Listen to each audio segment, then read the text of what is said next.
যে তব মুখপানে বসেই ঠাই, প্রতিদিন যত গান তোমারে শোনাই, বুঝিতে কি পারো সখী কেন যে তা গাই।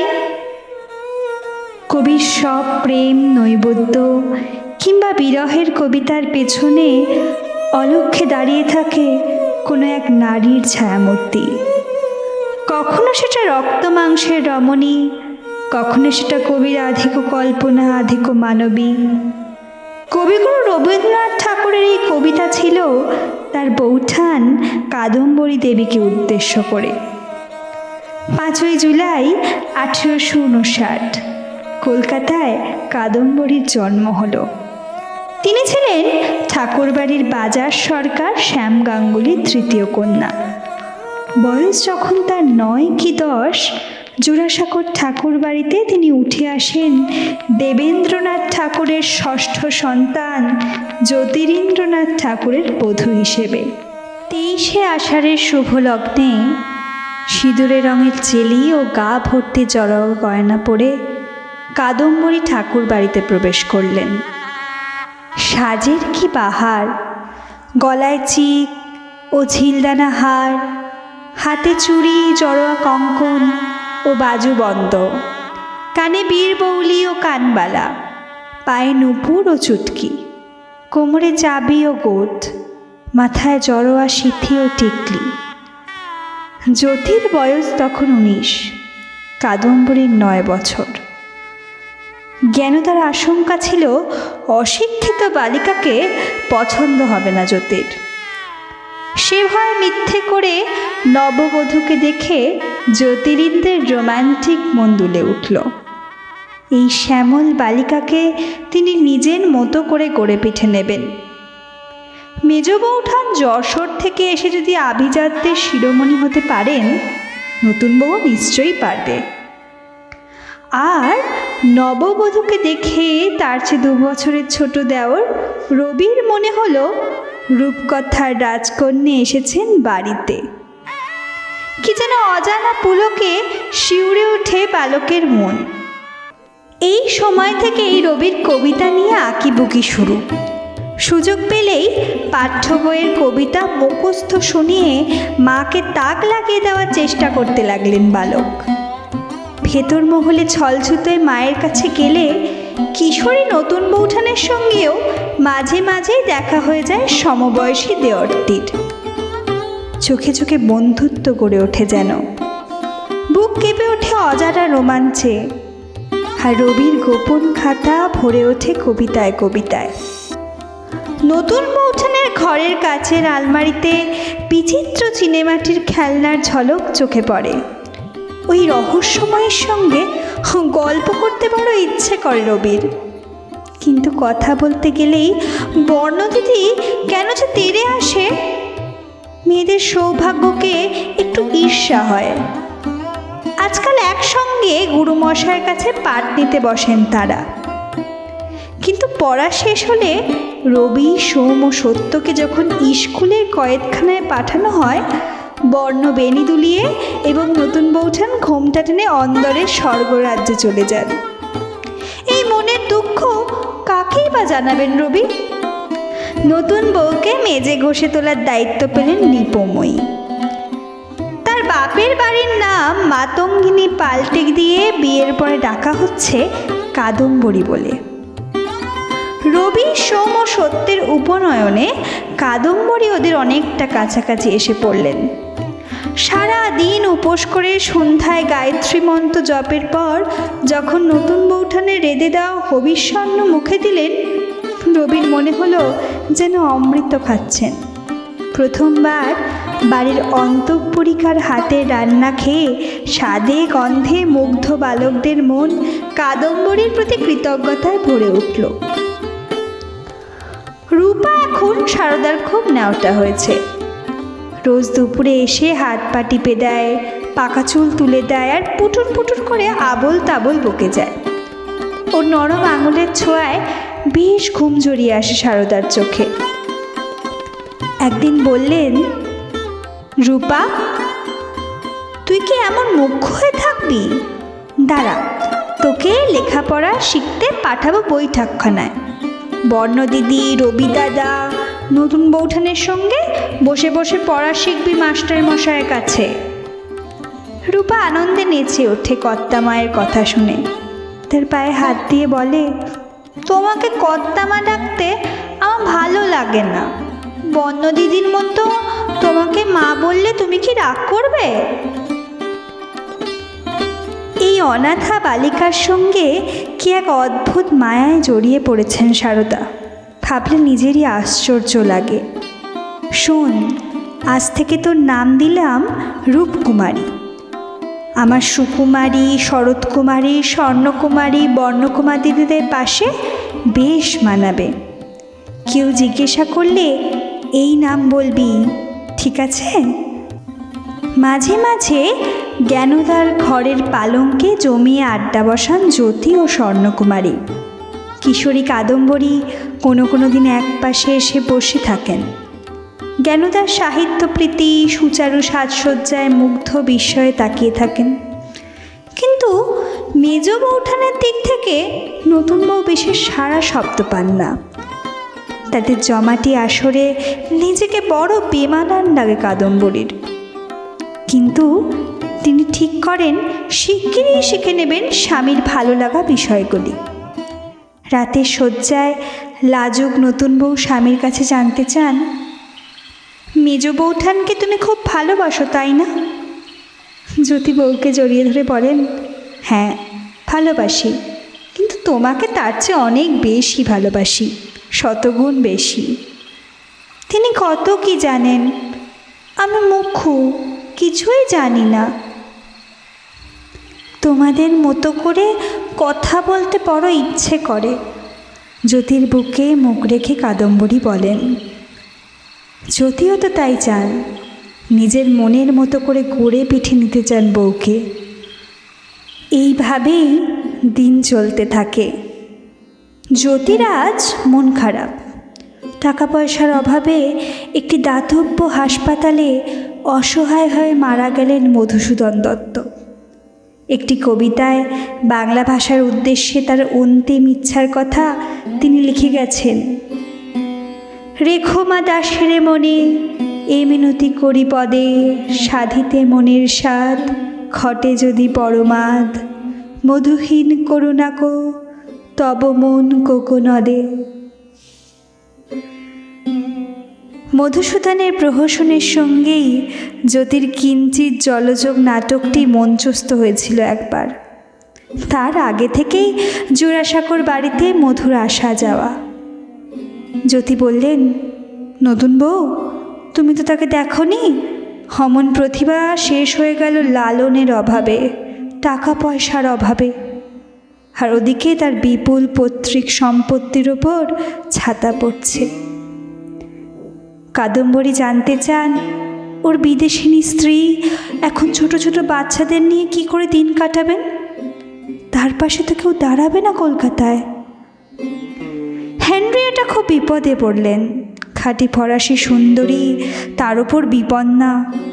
অনেক ভদ্রলোক বেশি লম্পট ঘুরঘুর করবে তার পেছনে, কিন্তু প্রকৃত সাহায্য পাওয়া মুশকিল।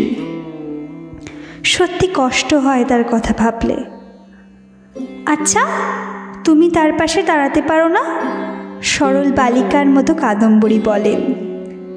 জ্যোতি বউয়ের থুতনি ধরে নেড়ে দিয়ে বলেন, আচ্ছা, আমাকে ওরকম রূপসী বিধবার কাছে পাঠাতে তোমার একটু ভয় করবে না?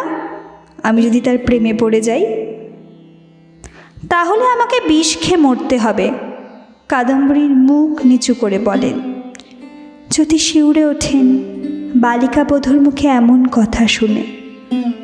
আর কোনোদিনও ঠাট্টা করেও এরকম কথা বলবে না নতুন বউ, তাহলে আমি ভীষণ রাগ করব। অজানা আশঙ্কায় স্বামীর বুকে মাথা গুজে দেন কাদম্বরী। জ্যোতির মনে হয় মহিরুহের গায়ে লবঙ্গ লতিকাটি। মাসখানেক হলো দেবেন ঠাকুর ও রবি ফিরেছেন হিমালয় যাত্রা সেরে। মহর্ষি ফিরে এলে সারদা বোট থেকে ঘরে ফিরলেন। তেতলার ঘরে এতদিন পরে স্বামীকে দেখে চোখ দিয়ে জল গড়িয়ে পড়ে। দেবেন্দ্রনাথ তার মাথায় হাত রাখেন। এই তো আমি এসেছি, ভয় কি সারদা, এখন তোমার কাছেই থাকব। কর্তার হাত জড়িয়ে সুখের কান্না কাঁদতে থাকেন সারদা। এবার না হলে আর আপনার দেখা পেতাম না, আর বোধহয় বাঁচব না আমি। দেবেন সান্ত্বনা দিলেন। কে বলেছে বাঁচবে না? তোমার এখন 50 হয়নি গিন্নি, এখন কোথায় যাবে? আমি নিজে দাঁড়িয়ে চিকিৎসা করাবো, দেখি অসুখ সারে কিনা। হিমালয় থেকে ফিরে রবি যেন অনেক বড় হয়ে গেছেন। বড়রা তাকে সম্মান দিচ্ছেন, মা তাকে ডেকে ডেকে হিমালয়ের গল্প শুনতে চাইছেন। অন্তঃপুরের বন্ধ দরজা খুলে গেছে কি এক আশ্চর্য ফুসমন্তরে। সবাই তার কাছে বেড়ানোর গল্প শুনতে চায়, বিশেষ করে নতুন বৌঠান। রবি যেন একটি ভ্রমণ কাহিনীর খোলা পাতা। সারদা তার তেতলার ঘরে রবিকে ডেকে পাঠিয়ে জানতে চান, হ্যাঁ রে রবি, তোরা যে এত পাহাড় ঘুরে বেড়াচ্ছিলি, তোর বাবা মশাই ঠিকঠাক খাওয়া দাওয়া করতেন তো? রবি একটু অভিমান হয়, মাকে শুধু বাবা মশাইয়ের কথাই জানতে চান, আমার খাওয়া দাওয়ার খোঁজ নেবেন না। কিন্তু মা তো এরকমই। তবু তিনি যে ডেকে পাঠিয়ে এত কথা শুনছেন, তাতেই আনন্দে বুক ভরে ওঠে রবির। তিনি সহাৎসাহে বলেন, মা, রোজ সকালে বেরোনোর আগে আমরা পেট ভরে দুধ রুটি খেয়ে নিতাম, তারপর ঘোড়ায় চড়ে পাহাড়ে বেরিয়ে পড়া। উফ, সে যে কি অপূর্ব সুন্দর, না দেখলে বোঝানো যাবে না। আমি বড় হয়ে তোমাকে নিয়ে যাব। হায় রে রবি, তুই যখন বড় হবি, আমি কি তখন থাকবো রে? সারদা দীর্ঘশ্বাস ফেলেন। রবি আকুল হয়ে মাকে জড়িয়ে ধরেন। তুমি কোথায় যাবে মা? কোথাও যেতে দেব না, আমি শিগগিরই বড় হয়ে যাব। রবি মায়ের রুগ্ন দেহের ওপর ঝাঁপিয়ে পড়ে আঁকড়ে ধরে বলেন, না মা, তুমি থাকবে। ছোটবেলায় তোমার কাছে আসতে পারতাম না, এখন তুমি আমাকে নিজেই ডেকে নিয়েছো, আর কোথাও যাবে না। আমি তোমাকে পালকি করে তেপান্তরের মাঠে নিয়ে যাব একদিন। সারদা হাসেন। এই ছেলেটা এখনো ছেলে মানুষ। তুই একা একা আমাকে নিয়ে কোথায় যাবি? যদি ডাকাত ধরে? ডাকাত আসুক না, আমি যুদ্ধ করে তাড়িয়ে দেব। রবি একটা লাঠি হাতে নিয়ে তলোয়ারের মতো ঘোরাতে ঘোরাতে বলে, দেখো মা, আমি বীর পুরুষ, ডাকাতের সঙ্গে লড়াই করতে যাচ্ছি। সারদা মজা করে বলেন, যাসনে খোকা ওরে, আমি যে ভয় পাচ্ছি, এত লোকের সঙ্গে লড়াই কি করে করবি? রবি অনেকক্ষণ লড়াইয়ের ভঙ্গিতে তলোয়ার ঘোরায়। ছেলের খেলার যুদ্ধ দেখতে মজা পান সারদা, নিজেও যেন তার সঙ্গী হয়ে গেছেন। ব্যথার কথাও সাময়িকভাবে ভুলে গেছেন তিনি। রবি অনেক যুদ্ধের পর ক্লান্ত হয়ে ঘাম মুছতে মুছতে মায়ের সামনে এসে বলেন, দেখো, লড়াই থেমে গেছে, আমি জিতেছি, আর তোমার ভয় নেই। সারদা কষ্ট করে উঠে বসেন। রবিকে বহুদিন পরে কোলে টেনে নিয়ে চুমু খেয়ে বলেন, ভাগ্যে খোকা সঙ্গে ছিল, কি দুর্দশাই হতো তা না হলে। রবির আবদারে বাড়িতে কয়েকদিন বালকদের ঘরের একপাশে বিছানা করে থাকছিলেন সারদা। অসুখ বেড়ে যেতে তেতলার ঘরে নিয়ে যাওয়া হলো। ক্রমশ বিছানা থেকে ওঠার শক্তি হারালেন। বেডসোর থেকে বাঁচানোর জন্য উইলসন হোটেলের দোকান থেকে হাওয়া বালিশ আনা হয়েছে। রোজ এই বাতাসের বিছানা বালিশ হাওয়া ভরার জন্য গাড়ি করে একজন লোক পাঠাতে হয়। খবর পেয়ে বিষণ্ণ হয়ে পড়েন দেবেন্দ্রনাথ। সারদাকে কি আর ধরে রাখা যাবে না? গিন্নি না থাকলে বাড়ির প্রতি টানটুকু ধরে রাখাই মুশকিল হয়ে যাবে এরপর। বাড়িতে কান্নাকাটি শুরু হয়ে গেছে। সবাই ভাবছেন কর্তামশাই শিলাইদহ থেকে ফিরে এসে দেখতে পাবেন না কর্তামাকে। সারদা কিন্তু নারী ছেড়ে যায় না। তোরা ভাবিস না কর্তার পায়ে ধুলো না নিয়ে আমি মরব না। ঠিক তাই হলো। দেবেন ফিরে এলেন জোড়াসাঁকোয়, সোজা চলে এলেন স্ত্রীর তেতলার ঘরে। সারদা অতি কষ্টে হাত বাড়িয়ে কর্তার পা ছুঁয়ে বললেন, আমি তবে চললাম, আর জন্মে আবার দেখা হবে। ঘর ভরা ছেলে মেয়ে, বউ, নাতি নাতনি, দাস দাসীর সামনে স্বামীর আশীর্বাদ নিয়ে চোখ বুঝলেন সারদা সুন্দরী। ব্রাহ্মঘরের কোনো এক বউ মরদেহকে প্রণাম করে যেন গোড়া হিন্দুদের মতো বলে উঠলেন, আহা, শাখা সিঁদুর নিয়ে চলে গেলেন সৌভাগ্যবতী। চুপচাপ কিছুক্ষণ দাঁড়িয়ে থেকে ছাদে চলে গেলেন দেবেন্দ্রনাথ। শ্মশানে নিয়ে যাওয়ার সময় আবার নেমে এলেন। চিরসঙ্গিনীর দেহে নিজের হাতে ফুল চন্দন ছিটিয়ে স্বগক্তি করেন। 6 বৎসরের সময় এনেছিলেন, আজ বিদায় দিলেন। 1876 ইংল্যান্ডের রানী ভিক্টোরিয়া ভারত সাম্রাজ্ঞী উপাধি নিয়ে সাড়ম্বরে সে কথা ঘোষণা করলেন কলকাতায়। এদিকে ঠাকুর বাড়িতে সারদার মৃত্যুর পর বিরাট সংসারের ভার কাঁধে তুলে নিলেন তার বড় মেয়ে সৌদামিনী। আর অন্যদিকে মাতৃহারা রবিকে খাইয়ে পরিয়ে কাছে টেনে নিলেন কাদম্বরী। নতুন বৌঠানের এই আন্তরিক চেষ্টার মধ্যে দিয়েই নারীর কোমলতার প্রথম স্বাদ পাচ্ছেন রবি। জ্যোতি আর কাদম্বরীর উৎসাহে এখন বাড়িতে অন্দরমহলের পর্দা যেন উঠে গেছে। জীবনের প্রথম 10 বছর বাড়ির রূপ, রস, গন্ধ, আনন্দ, বেদনার মূল স্রোত থেকে বিচ্ছিন্ন রবি বুভুক্ষের মতো গৃহসুখ আখণ্ড পান করতে লাগলেন। নতুন বৌঠানের পুতুলের বিয়েতে প্রধান নিমন্ত্রিত রবি। কাদম্বরীর হাতে চিংড়ি মাছের চচ্চড়ির সঙ্গে লঙ্কা মাখা পান্তা ভাতের আয়োজনই হয়ে ওঠে অসাধারণ। পরের দিন ঘরের সামনে বৌঠানের চটিজোড়া দেখতে না পেয়ে মুখ গোমরা হয়ে যায় রবির। নিশ্চয়ই তাকে না বলে কোথাও নেমন্তন্ন রাখতে গেছেন। ফিরে আসতেই পুতুলের গয়না লুকিয়ে নিয়ে সেই ছুতোয় ঝগড়া শুরু করেন রবি। আমি কি তোমার চৌকিদার? তুমি না থাকলে তোমার ঘর কে সামলাবে? কাদম্বরী হেসে বলেন, তোমাকে সামলাতে হবে না রবি, তুমি নিজের হাত সামলাও। কখনো ছাদের ওপর ডাল বেটে বড়ি দেওয়া হয়েছে, আমসত্ত্ব শুকোচ্ছে। শীতের দুপুরে মাদুরে চুল এলিয়ে আলস্য করে পাহারা দিচ্ছেন বৌঠান, সঙ্গে রবি। ছাদের ঘরে যেদিন পিয়ানো এনে বসিয়ে দিলেন জ্যোতি, সেদিন যেন উৎসব। পিয়ানো বাজাচ্ছেন জ্যোতি আর সুরে কথা বসিয়ে গান গেয়ে উঠছেন রবি। 12 বছরের ছোট ভাইকে সব বিষয়ে প্রশ্রয় দেন জ্যোতিরিন্দ্র। রবির মধ্যে তিনি প্রতিভার ছটা দেখেছেন, কিন্তু কাদম্বরী তা মানতে নারাজ। রবির সঙ্গে খুনসুটি করে প্রায়ই বলেন, তোমার মধ্যে বিশেষত্ব তো কিছুই দেখছি না রবি, না রূপে না গুণে। রবি বলেন, আমার গুণ না হয় তুমি চিনতে পারছো না বৌঠান, চেহারাটাও কি তোমার চোখের বালি? কাদম্বরী রহস্য করে বলেন, না রবি ঠাকুরপো, তোমার দাদা দিদিদের তুলনায় তোমার নাকটা বেশ বোচা। না হয় নাক বোচাই হলো, তা বলে কি আমি দেখতে খারাপ? রবিও উস্কে দিয়ে নিজের চেহারার কথা শুনতে চান বৌঠানের মুখে। গায়ের রং ময়লা, মা এত রূপটান মাখিয়েও রং ফেরাতে পারেননি।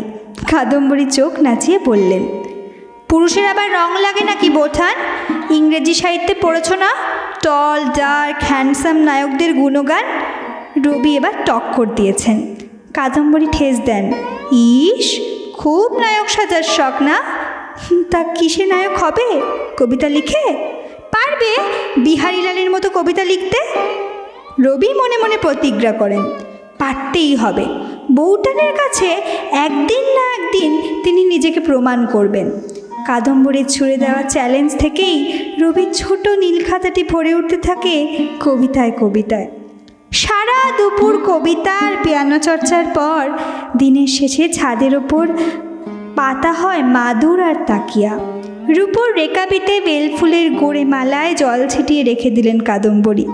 পিরিচে বরফ দেওয়া জল আর পাটায় ছাঁচি পান।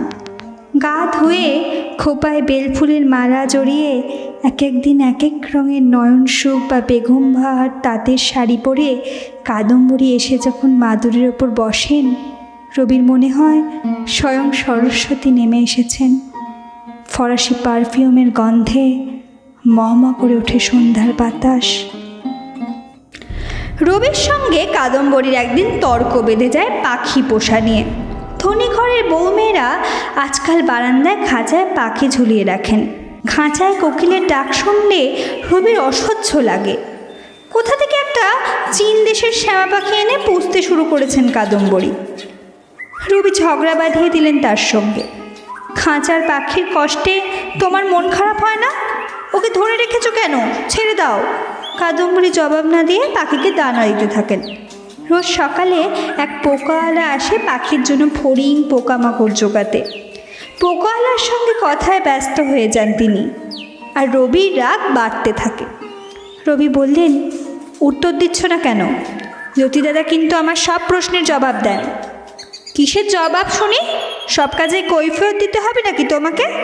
ঝাঁঝিয়ে ওঠেন কাদম্বরী। আমারও তো সময় নেই, দেখছো না কাজ করছি। রবি মনে মনে রেগে যান, কিন্তু বৌঠানের কাছে নতি স্বীকার করলে চলবে না। তাই তিনি ঝাঁঝিয়ে উঠে উত্তর দেন, কাজ না অকাজ? অসহায় প্রাণীগুলোকে খাঁচায় বেঁধে রেখে আবার কাজ দেখানো হচ্ছে। পাখি পোষা খারাপ কাজ? দেখছো না কত আদর যত্ন করছি। কাদম্বরী একটু আপোষের সুরে বললেন। রবিও ছাড়ার পাত্র নয়। আজ তিনি হেসতে হেসতে করেই ছাড়বেন। শুধু পাখি? তুমি যে কাঠবিড়ালি দুটোকে পুষি নেবার নাম করে খাঁচায় পুড়েছ। বনের প্রাণীকে বন্দি করা তোমার ভারী অন্যায়। কাদম্বরী চোখ পাকিয়ে দেবরটিকে বললেন, তোমাকে আর গুরুমশাইগিরি করতে হবে না। আমার ন্যায় অন্যায় আমি বুঝবো। একে তো ঠিক জবাব বলা যায় না। বড় হওয়ার সুযোগে বৌঠান তার সিদ্ধান্ত জানিয়ে দিলেন। কিন্তু রবির মন মানে না। এটা যে অন্যায় সেটা বৌঠান বুঝবেন না কেন? যদি তাকে বললেও কোনো লাভ হবে না। তিনি তো আবার হরিণ পুষছেন। হয়তো তর্ক এড়াতে বৌঠানের মতেই মত দেবেন। রবি তখনকার মতো চুপ করে গেলেন, কিন্তু এক ফাঁকে চুপি চুপি খাঁচা খুঁড়ে ছেড়ে দিলেন বনের প্রাণীদের। তারপর দেওর বৌঠানের ঝগড়া থামাতে অবশ্য স্বয়ং জ্যোতিকে আসরে নামতে হয়েছিল। ভারতী পত্রিকায় অনুবাদ করবেন ভেবে তেতলার ছাদে বসে রবি একদিন কাদম্বরীকে ম্যাকবেথ পড়ে শোনাচ্ছিলেন। 3 ডাইনির বর্ণনা শুনে কাদম্বরী উত্তেজিত হয়ে বললেন, হে ডাইনিরা কত স্বাধীনা, নিজের ইচ্ছায় বাঁচে, ইচ্ছে মতো পুরুষের মুন্ডু চিবিয়ে খায়। রবি হেসে ফেললেন। বৌঠান, তুমি ডাইনিদের হিংসে করছো? তুমি বা কম কিসে? সারাক্ষণ আমার মুন্ডু তো চিবোচ্ছই, আর বেচারা অক্ষয়বাবুর তো আর মুন্ডুই নেই। যা, আমাকে ডাইনি বলছো রবি? ভালো হচ্ছে না কিন্তু। কাদম্বরী ঈষৎ অভিমানী হয়ে বললেন। অক্ষয়বাবুর ঘরে শরৎকুমারী আছেন, তাকে ওরকম বদনাম দিও না রবি। রবি বলেন, হে আমার মাথা চিবিয়ে খাওয়া দেবী, আজ থেকে তোমার নাম দিলেন হেকেটি ঠাকুরন। তুমিই ম্যাকবেথের হেকেটি ডাইনি, তুমি ত্রিমুণ্ড গ্রিক দেবী হেকেটি। কোন মন্ত্রে আমাকে ভেড়া করে রেখেছো ঠাকুরন, তুমিই জানো। যাও যাও, তোমাকে ভেড়া রাখতে আমার বই গেছে। এখনো নাক টিপলে দুধ বেরোয়, আবার পাকা পাকা কথা। সত্যেন ও জ্ঞানদা ছেলে মেয়েদের নিয়ে কলকাতা এলেন বিলেত যাওয়ার তোড়জোড় করতে। সত্যেনের ইচ্ছে রবিকে সঙ্গে নিয়ে যাবেন। ওরা এসে পড়ায় তেতলার ছাদের সাহিত্য বাসরে নতুন জোয়ার এলো। রোজ সন্ধ্যায় জ্যোতি, রবি, কাদম্বরীর সঙ্গে যোগ দেন সত্যেন ও জ্ঞানদা। স্বর্ণকুমারী তো আসেনি। এখন কাদম্বরীর প্রিয় কবি বিহারীলালও মাঝে মাঝে আসেন, কবিতা শোনান। সেদিন সবাই জড়ো হলেন বিহারীলালের কবিতা শুনতে। এত নামী কবি, এত লালিত্যময় কবিতা। সত্যেন আর জ্ঞানদার উৎসাহ সবচেয়ে বেশি। তারা প্রবাসে অনেক দিন উপসী থাকার পর কবি কণ্ঠে কবিতা শোনার এমন সুযোগ পেয়েছেন। কিন্তু জ্ঞানদা লক্ষ্য করছেন কবি বিহারীলাল যেন নির্দিষ্ট একজনের উদ্দেশ্যেই সব কবিতা পড়ছেন। পড়তে পড়তে বারে বারে শুধু কাদম্বরীর মনোযোগ চাইছেন, আর কাদম্বরীও মুগ্ধ বিস্ময়ে তার কবিতা শুনছেন। আর এইসব বাইরের পুরুষদের সামনে নতুন বউ কতটা অনায়াস জ্ঞানদা কিছুদিন ছিলেন না, তার মধ্যেই জোড়াসাঁকোর বাড়িতে অনেক পরিবর্তন হয়েছে। অন্তঃপুরের পর্দা উঠে গেছে, কাদম্বরী ঘোমটা খুলে ফেলে হয়ে উঠেছেন সাহিত্য বাসরের মক্ষী রানী। এতে জ্ঞানদার খুশি হওয়ার কথা ছিল, কিন্তু তার মন খচখচ করছে। এসব পরিবর্তন তো তিনিই শুরু করেছিলেন। তখন কত বিরোধিতা, বাবা মশাই আর শাশুড়ির গোমরা মুখ, দাসী চাকরের কান্নাকাটি, রাস্তার লোকের টিটকিরি, কত সহ্য করেছেন জ্ঞানদা। আর এখন সেই তৈরি করা বেদিতে বসে হাততালি করছে কিনা শ্যাম গাঙ্গুলির মেয়ে। কি এমন তালেবার হয়ে উঠল যে বিহারীলাল তার প্রশংসার কাঙাল? অক্ষয়চন্দ্র মুগ্ধ চোখে তাকিয়ে থাকেন। রবিকে এমন গুণ করেছে যে সে নতুন বৌঠান বলতে অজ্ঞান, আর জ্যোতি তো মাথা কেটে বউয়ের পায়ের তলায় রেখে দিয়েছে। জ্ঞানদা আর কাদম্বরীর মধ্যে সবার অলক্ষ্যে ঠান্ডা লড়াইয়ের বাতাস বইতে থাকে। জ্ঞানদা ভাবেন, দাঁড়াও নতুন বউ, দুটো কাব্য পড়তে শিখেছ বলে মুড়ি মিছরি এক করে পাল্লা দিতে চাইছ আমার সঙ্গে? সাহিত্যের নির্মল বাতাসের পেছনে ঘনিয়ে ওঠে ঘনঘোর দুর্যোগ। একদিন স্বর্ণ ও জ্ঞানদা জ্যোতিদের ঘরে এসে পৌঁছলে আসর জমে উঠল। রবি স্বর্ণকে বললেন, দেখো নদ দিদি, কত মেয়েরা কবিতা পাঠিয়েছেন। অবশ্য মেয়েরা একটু 14 মাত্রা মিলিয়ে লিখলেই সবাই ধন্য ধন্য করছে, আর ছেলেদের বেলায় যত সূক্ষ্ম বিচার। স্বর্ণ তর্ক তোলে, তা কেন বলছিস রবি? মেয়েদের লেখাও যথেষ্ট চুলচেরা বিচার করা হয়। এত যে মেয়েদের কবিতা এসেছে, কোনোটাই তো তোর ভালো লাগেনি? রবি মোটেই মেয়েদের লেখার গুণ বিচার করতে চায় না, মেয়েদের নিয়ে কাব্য লিখতে চায়। কাদম্বরী হাসি মুখে ঠাট্টা করেন, মেয়েরা যেন শুধু কবির প্রেরণা হয়ে থাকবে, কবিতা লিখবে না। রবিও হেসেই জবাব দেন, তা সত্যি নতুন বৌঠান, তুমি নিজেই তো এই অধম কবির ভগ্ন হৃদয়ের মূর্তিমতি প্রেরণা। পাতলা সুতির পাজামার উপরে গেরুয়া ফতুয়া পরে আছেন রবি, যেন এক নগর বাউল উঠে দাঁড়িয়ে কাদম্বরীর দিকে নাচের ভঙ্গিতে হাত ঘুরিয়ে গেয়ে উঠলেন, তোমার এই করিয়াছি জীবনেরও ধ্রুবতারা হে বৌঠান। বাবারে, জ্ঞানদা বললেন, কাদম্বরীর প্রশ্রয়ে রবির মুখে যে কাব্যের খই ফুটছে। রবি আর কিশোরটি নেই, রীতিমতো বড়দের ভাষায় কথা বলে। অক্ষয় কৌতুকে যোগ দেন, আপনি জানেন না মেজ বৌঠান, শুধু রবির নয়, উনি আমাদের ত্রিমন্ডি হেকেটি। জ্যোতি, রবি আর আমি তিনজনেই সারাক্ষণ ওর প্রেরণার জন্য কাড়াকাড়ি করছি।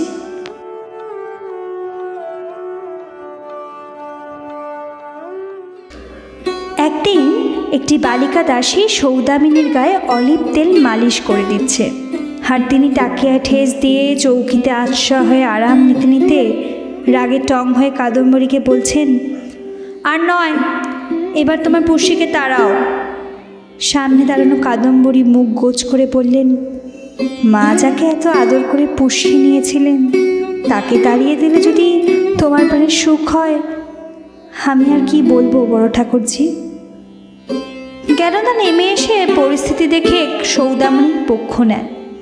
সত্যি নতুন বউ, আর একে ঘরে রাখা যায় না, বাড়ির মেয়েরা ভুল শিক্ষা পাবে। কাদম্বরীর চোখ জ্বালা করে। মেজ বৌঠান তাকে অযথা আঘাত করতে চাইছেন, কিন্তু তিনি ঠোঁট চেপে চুপ করে থাকেন।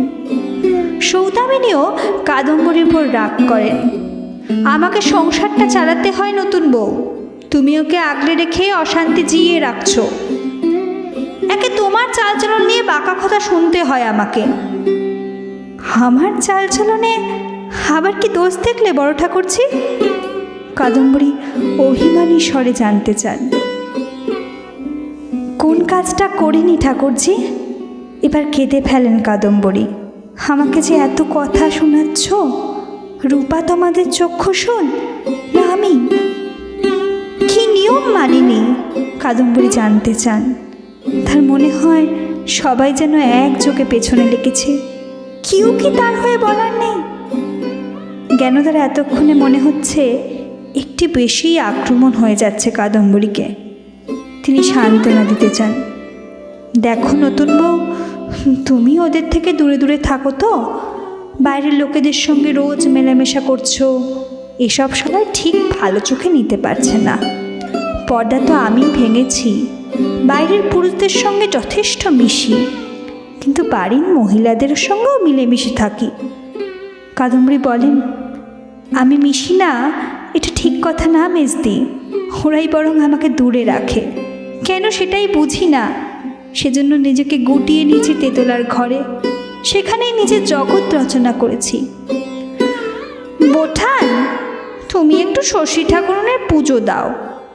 মানদা দাসী বলল, এত বয়সে ছেলেপুলে হয়নি, দোষ কেটে যাবে। নিজের কোলে একটা এলে রূপা রূপা করে পাগলামিও সারবে। কাদম্বরী ফুঁপিয়ে কাঁদতে শুরু করলেন।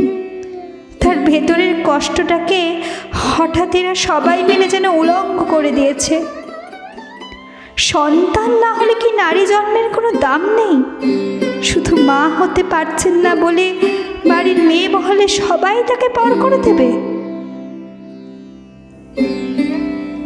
কাদম্বরীর মনে হয় চারিদিকে সবাই তার বিরুদ্ধে, তাকে নিয়েই এত অশান্তি। তিনি তো কিচ্ছু চাননি, শুধু নিরপরাধকে বাঁচাতে চেয়েছেন। অশ্রু চেপে একাই তেতলার নির্জন কোণের দিকে পা বাড়ান তিনি। স্বর্ণতার 2.5 বছরের ফুটফুটে মেয়ে উর্মিলাকে কোলে করে দৌড়ে আসেন তার দিকে। কাদম্বরীর কোলে মেয়েটাকে তুলে দিয়ে বলেন, নতুন বৌঠান, আজ থেকে উর্মিলা তোমার মেয়ে, তোমার কাছেই থাকবে। উর্মিলা দেব শিশুর মতো হাসিতে বারান্দার কলহতিক্ত আসরটা যেন আলো হয়ে যায়। তাকে কোলে চেপে চুমোয় চুমোয় ভরিয়ে দিলেন কাদম্বরী। চোখে তখন তার খুশির অশ্রু। তার নিঃসন্তান মাতৃহৃদয়ের সব স্নেহ মমতা দখল করে নিয়েছে উর্মিলা। এভাবেই দিন চলতে থাকে। একদিন সখীদের এই মিলন বাসরে হঠাৎ এসে পড়ে স্বর্ণর ছোট্ট মেয়ে উর্মিলা। কাদম্বরী হাত বাড়িয়ে কোলে তুলে নেন ফুটফুটে শিশুটিকে। উর্মিলাও কাদম্বরীর কোলে উঠে মহা খুশিতে তার গলা জড়িয়ে ধরে। কিন্তু স্বর্ণর অত আহ্লাদ আসে না। কতদিন পরে এমন আসর বসেছে, হাজি সৃজনশীল মজলিসে বাচ্চা কাচ্চাদের উৎপাতে সময় নষ্ট করতে তার একটুও ইচ্ছা নেই। দাসীকে চিৎকার করে ডেকে তিনি বলেন, উর্মিলাকে নিয়ে যাও, ও এখানে এলো কি করে? তুমি কি ঘুমোচ্ছ নাকি? দাসী কাচুমাচু হয়ে বলে, আমার দোষ নেই মাথান, ওকে বসিয়ে রেখে পেচ্ছাপ করতে গেছিলাম, সেই ফাঁকে পালিয়ে এসছে। দাসীর অমার্জিত শব্দ ব্যবহারে আরও ক্ষেপে যান স্বর্ণ। যাও বলছি, আমাকে আর বিরক্ত করো না, বেবিকে নিয়ে নিচে যাও।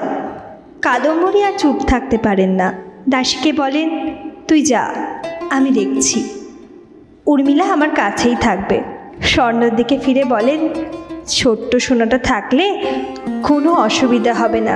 কী যে করো না তুমি, তোমরা আবার বাচ্চাদের বড্ড মাথায় তোলো বৌঠান। স্বর্ণ নিজের মতে স্থির থাকেন। যেমন মেজ বৌঠান তেমন তুমি। আমরা যেভাবে বড় হয়েছি, এবাড়ির হাওয়া বাতাসে ওরাও সেরকম বড় হয়ে যাবে। তার জন্য আমার অমূল্য সৃষ্টিশীল সময় নষ্ট করতে পারি না বাপু। কাদম্বরীর চোখে জল আসে। তোমাদের কোলে আলো করে দৈব শিশুরা না চাইতেই এসেছে বলে এমন অবহেলা করছো ঠাকুরজি? আমার যে কোল খালি। উর্মিলাকে ঘর থেকে তাড়িয়ে দিয়ে সাহিত্য আলোচনা করার ঝোর আমার নেই। বইমালিনী এবার কাদম্বরীর পিঠে হাত বুলিয়ে দেন। স্বর্ণ বলেন, বৌঠান, উর্মিলা তো তোমারই মেয়ে, আমার হলে কি ঘর থেকে যেতে বলতাম? কাদম্বরী ও স্বর্ণ পরস্পরকে জড়িয়ে ধরেন প্রবল সখিত্বে। সেই মুহূর্তে বালিকা উর্মিলাকে ঘিরে রচিত হয় 3 নারীর সুরক্ষা বলয়। একবার বর্ষায় জ্যোতি ও কাদম্বরী হাওয়া বদলাতে এলেন শ্রীরামপুরের গঙ্গার ধারে বাগান বাড়িতে।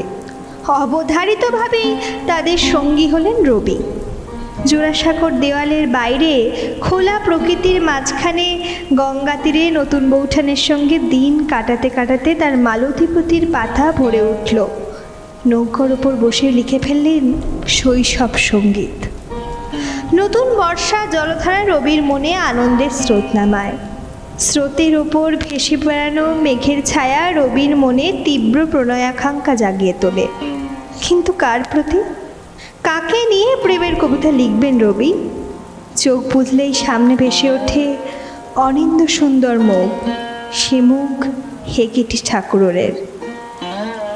এ কি সর্বনাশ হলো তার! ভোরবেলা ঘুম ভেঙে গঙ্গার ধারে এসে বসেন রবি। বৃষ্টি পড়ছে, তার শরীর আনচান, চোখ দিয়ে জলধারা গড়িয়ে নেমে আসে। গলা থেকে বেরিয়ে আসে বিদ্যাপতির পদ, ये भरा बादर महाभादर শূন্য মন্দির মোর। মাথার উপর চাঁদোয়া, বাইরে বৃষ্টি। বিদ্যাপতির পদে পরিবেশ হয়ে ওঠে মেঘমন্ত্রিত। রবির গানে গলা মেলালেন জ্যোতিরিন্দ্র, আর আবেশে চোখ বন্ধ করে কাদম্বরী শুনতে থাকেন। কয়েকদিন ধরেই রবির মনের অশান্ত ভাব লক্ষ্য করেছেন তিনি। তার বুক কুড়কুড় করে অজানা শঙ্কায়। কি হয়েছে ওর? সামলাতে পারবেন তো রবিকে? মনের কথা বুঝতে না দিয়ে তিনি বলেন, হ্যাঁ, এমন কিছু ভালো গাওনি, নেহাত বৃষ্টির দিন বলে তোমার জ্যোতি দাদার পছন্দ হয়েছে। রবি বোঝে না কেন কিছুতেই খুশি হন না কাদম্বরী ঠাকুর। বিশেষ করে রবির কোনো গুণ যেন ওর চোখেই পড়ে না। ঝগড়া সুরে রবি বলেন, জ্যোতি দাদা ভালো বললে তুমি আমাকে হিংসে করো বৌঠান, তাই প্রশংসা করতে চাও না। জ্যোতি হাসেন, আহ, কি ছেলে মানুষের মতো ঝগড়া করো না তোমরা। আরেকটা গান কর রবি, তোর গান দিয়ে দিনটা শুরু করলাম আজ, দেখি রিহার্সালটা জমে কিনা। নাটক নেমে গেছে, সবাই ভালো বলছে, তবে এত রিহার্সালে যাওয়ার কি দরকার তোমার? কাদম্বরী ঠোঁট ফোলান, এমন বাদল দিনে জমিয়ে খিচুড়ি মাছ ভাজার গান হতে পারতো, আজ না গেলেই নয়। জ্যোতি বলেন, আমার না গেলে যে চলে না বউ, ওরা অপেক্ষা করবে, আমি তো ফিরে আসবো তাড়াতাড়ি। গান আর খিচুড়ি রাতের জন্য তুলে রেখো, এখন রবির সঙ্গে গান কবিতা করো। কি অপেক্ষা করবে? বিনোদিনী? কাদম্বরী নাছোড় জানতে চান। তীব্র চোখে তাকিয়ে থাকেন জ্যোতির দিকে। তুমি বড় সন্দেহপ্রবণ। বিরক্ত জ্যোতি উত্তর দেয়, আমাকে 9টার স্টিমার ধরতে হবে। রবি, তোর বৌঠানকে দেখিস। জ্যোতি চলে যান। কাদম্বরীর মুখ গোমরা করে বসে থাকে। সেদিকে তাকিয়ে রবি ভাবেন, এই নারীটি যে আমার সামনে বসে খাওয়ায়, ঝগড়া করে, স্বামীর জন্য অভিমান করে, সে নতুন বৌঠান। আর আমার মনের ভেতরে যিনি ঢুকে বসে জ্বালাচ্ছেন, তিনি কারো বউ নন, বৌঠান নন, সেই রহস্যময়টি হেকিটি ঠাকুর। তিনি আমার কবিতার বিয়াত্রিচে। হে আমার বিয়াত্রিচে, জ্যোতি যখন অস্তমিত, এখন উদীয়মান ভানুর দিকে একটু মনোযোগ দাও। গোমরামুখ কাদম্বরীর দৃষ্টি আকর্ষণ করতে চান রবি। কাদম্বরী বলেন, সবসময় ইয়ার কি ভালো লাগে না রবি? দেখছো না তোমার নতুন দাদা কেমন রঙ্গমঞ্চের অভিনেত্রীদের দিকে ধীরে চলেছেন? এমন বর্ষা দিনে আমাকে রেখে চলে গেলেন, তাহলে তো কলকাতায় থাকলেই হতো। বিষণ্ণ রবি বসে থাকেন। ভগ্ন হৃদয়ের এই বেদনা কাকেই বা বলবেন। প্রায় সমবয়সী নতুন বৌঠানের চোখে তিনি এখনো কিশোর, অথচ কিশোরের শরীর মন জেগে উঠেছে সে খবর তিনি রাখেন না। কেনই বা রাখবেন? তার তো মনে ছেয়ে আছেন পুরুষোত্তম জ্যোতি ঠাকুর। মোহমান রবি খাতা কলম টেনে স্বগক্তির মতো দু চারটি লাইন নাড়াচাড়া করেন।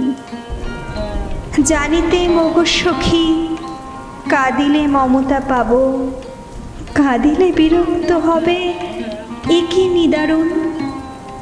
চরণে ধরি গো সখী, একটু করিও দয়া, নহিলে নিভিবে কিসে বুকের আগুন। মোরান সাহেবের বাগানে কোনো কোনো নির্জন দুপুরে রবি আর কাদম্বরী তেঁতুলের আচার খেতে খেতে বাগানের দোলনায় আড্ডা দেন। কাদম্বরী সেদিন বেশ সেজেছেন। গায়ে হাল ফ্যাশনের লেস দেওয়া বহুবর্ণ জ্যাকেটের সঙ্গে নীলাম্বরী শাড়ি, কিন্তু ওই জ্যাকেট বস্তুটি কোনোদিনও পছন্দ হয় না রবি। তিনি বৌঠানের গায়ে পড়ে ঝগড়া বাঁধান, এটা কি একটা ড্রেস না উমেশ দর্জি সেলাই করা ঢাকনি? যত রাজ্যের জলের দরে কিনে আনার ঝর্তি ভর্তি রেশমি ছিট কাপড় জুড়ে দর্জিতা তৈরি করে দেয়, তাই আদর করে গায়ে তোলো তোমরা। আবার নাম দেওয়া হয়েছে জ্যাকেট। এর চেয়ে সেকেলে সাদা কালো পেরে ঢাকাই শাড়ি পরলে ঢের বেশি বানাতো। আহারে, তুমি ফ্যাশনের কি পোচো হে বালক, কাদম্বরীও ছাড়বেন না। জানো, আমি নিজে সব ডিজাইন এঁকে দর্জি দিয়ে করিয়েছি। আর দেখো, জ্যাকেটের বর্ডারের এই এমব্রয়ডারিটা আমার করা। ওহ, ভারী তো এমব্রয়ডারি, জ্যাকেটে নকশা তোলা সবই ফাঁকিবাজি। রবি বলেন, জ্যোতি দাদাকে যেমন করে দিয়েছ আমার আজকানে তেমনি এমব্রয়ডারি করে দেখাও দেখি তো বুঝি। ইস, কি আবদার। কাদম্বরী হাতের একটি এমব্রয়ডারির ফ্রেম দেখিয়ে বলেন, এই দেখো সেলাই করছি, এটা সাধের আসন। সেটা আবার কি জিনিস? নিজের কোলে কবিতার খাতায় খিজিবিজি কাটতে কাটতে রবি জানতে চায়। কাদম্বরী ঠোঁটে মোনালিসার হাসি এনে বলেন, এটা কবি বিহারীলালের জন্য আমার উপহার। তার কবিতা 4টে পংক্তি এমব্রয়ডারি করে বুনে দিচ্ছি সাধের আসনে। রবির ম্লান মুখের দিকে তাকিয়ে সান্ত্বনা দেন তিনি, যেদিন বিহারীলালের মতো কবিতা লিখতে পারবে সেদিন তোমার পাওনা হবে এরকম উপহার। রবি কাদম্বরীর কথায় কান্না দেওয়ার জন্য কবিতার খাতায় মন দিলেন। জ্যোতি বাগানে এসে দেখলেন বকুল গাছে বাঁধা দোলনায় গুনগুন করতে দোল খাচ্ছেন কাদম্বরী, আর তার পায়ের কাছে মাদুরের উপর উপুর হয়ে রবি লিখছেন নতুন কবিতা। একদিন মনে পড়ে যাহা তাহা গাহিতাম, সকলই তোমারই সখী লাগিত ভালো। নীরবে শুনিতে তুমি সম্মুখে বহিত নদী, মাথায় ঢালিত চাঁদ পূর্ণিমার আলো। সুখের স্বপন সম সেদিন গেল গো চলি, অভাগা অদৃষ্টে হায় এ জন্মের তরে। আমার মনের গান মর্মের রোদনধ্বনি স্পর্শ করে না আজ তোমার অন্তরে। তবুও তবুও সখী তোমারেই শোনাইব, তোমারেই দিব সখী যা আছে আমার। দিনুজা মনের সাথে তুলিয়া লহতা হাতে, ভগ্ন হৃদয়ের এই প্রীতি উপহার। কবিতাটি লিখতে লিখতেই রবি ঠিক করে ফেললেন এটি হবে তার আগামী বইয়ের উৎসর্গ কবিতা। এখনই পড়াতে হবে জ্যোতি দাদাকে, আর দোলনায় দুলন্ত ওই নিষ্ঠুরা মানবীকেই তিনি তার সব লেখা উৎসর্গ করবেন। জোড়াসাঁকোর তেতলার বারান্দায় আড্ডায় সেদিন সংস্কৃত নাটক পাঠ করছিলেন জ্যোতিরিন্দ্র। বসন্ত উৎসবের বর্ণনা পড়তে পড়তে তার মনে হলো কি সুন্দর ছিল সেকালের সব বসন্ত উৎসব, যেন হৃদয়ের হরি খেলা। তিনি সবাইকে বললেন, দেখো আমরা এমন প্রাণ খুলে আবির মাখতে পারি না কেন? দিশি রীতির এই রঙের উৎসবকে কি ফিরিয়ে আনা যায় না? কাদম্বরী উৎসাহে মেতে উঠলেন, কেন পারবো না? আমাদের উঠোনেই বসন্ত উৎসব হোক না, কিংবা পাশের বৈঠকখানায় বাড়ির আঙিনায়। সুতরাং এক বসন্ত সন্ধ্যায় রঙিন আলোয় আর আবিরে বৈঠকখানা বাড়ির বাগান হয়ে উঠল নন্দনকানন। পিচকারিতে রং খেলা বাদ রইল না। বসন্ত উৎসবে ঘনিষ্ঠ বন্ধুরাও আমন্ত্রিত। অক্ষয় ও শরৎকুমারী এমন সমাবেশে পুলকিত হয়ে নিজেরা পরস্পর রং মাখাচ্ছেন।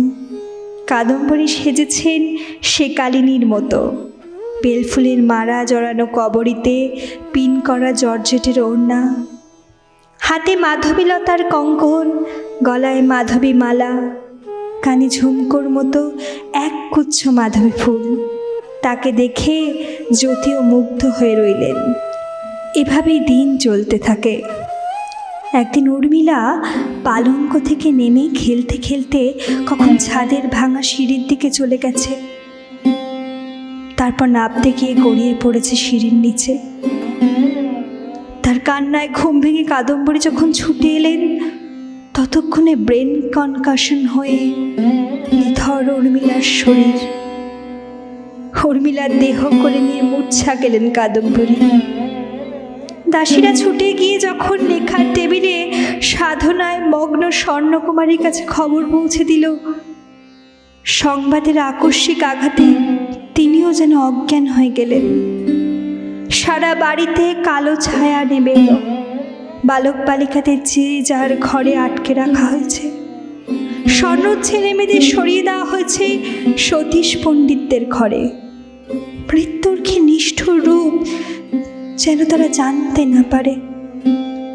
ওদের বলা হলো উর্মিলা কোথাও বেড়াতে গেছে। শোকাচ্ছন্ন পরিবারের মহিলারা সবাই জড়ো হয়েছে মৃত বালিকাকে ঘিরে। সৌদামিনীর চিন্তা, জানো কিনা বিদেশে এই অবস্থায় এত বড় আঘাত কি করে সামলাবেন স্বর্ণ।